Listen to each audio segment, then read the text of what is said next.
কে আপন কে পর মইরা তো দেখেন একবার।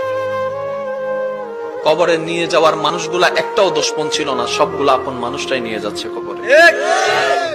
আমি চিৎকার দিয়ে আওয়াজ দিয়ে বললাম, ভাই তোরা তো জানিস আমি কবরে থাকতে পারি না, তোরা তো জানিস আমি অন্ধকারে শুইতে পারি না, তারপরও আমার জন্য কবরটা খুঁড়ে দিলি।